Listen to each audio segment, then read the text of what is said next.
Somalia's former Prime Minister, Mohamed Abdullahi Farmajo, has won the presidential election. He defeated the current president, Hassan Sheikh Mohamud, after 2 rounds of voting. Candidates had to reach a threshold of 220 MPs in Parliament to take the presidential office. Voting took place after months of delays and increased violence. Well, let's speak to TRT World's Fidelis Emba, who joins us from Istanbul. So, Fidelis, tell us more about this man who now has the job of trying to restore peace and stability to Somalia. Farmajo was born in 1962. He is a professor and a Somali diplomat. He was the country's former prime minister and was controversially removed from office in 2011 following a UN-backed deal in Kampala, Uganda. The deal was brokered by the Ugandan president, Yoweri Museveni. So there was an agreement between the former president and the parliament to remove him from office. He actually refused to step down, but after some pressure from international bodies, he resigned. He said, and while resigning, he said he was doing that in the interest of the Somali people. That actually resulted in protests.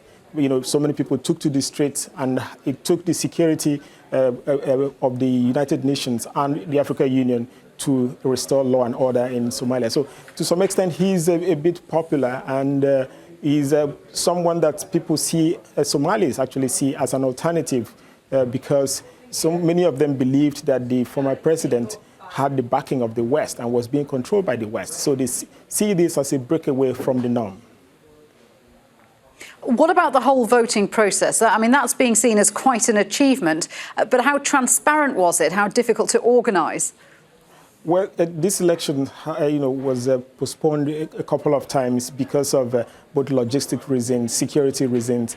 Somalia is not the easiest of places to organize elections. And the fact that they don't have a functional database, they don't have a functional system, made it even more difficult. So from the election of delegates who actually took part in this election, electing parliamentarians who voted for the president, it wasn't that easy, but they were able to first of all, screen the candidates. And even today's election was held at an aircraft hangar at the airport, to really tell you how tense it is, because initially it was scheduled to hold at a police academy, but they had to postpone it because there were threats that they could come under attack. In 2011, it was held at the police academy. Before then, in 2007, and the previous elections were held in Djibouti and also in Kenya.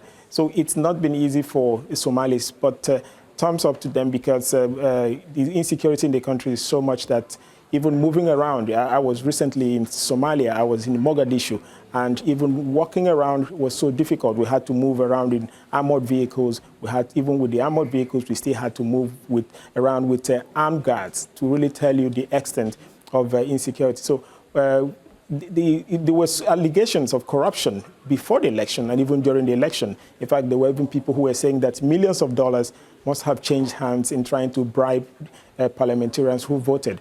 But I don't think that would be much of a problem for the Somali people, because they have looked forward to a peaceful election. And with this election concluded now, I think they'll be looking forward to a better tomorrow. Fidelis, thank you for that. Fidelis Emba reporting on Somalia's new president.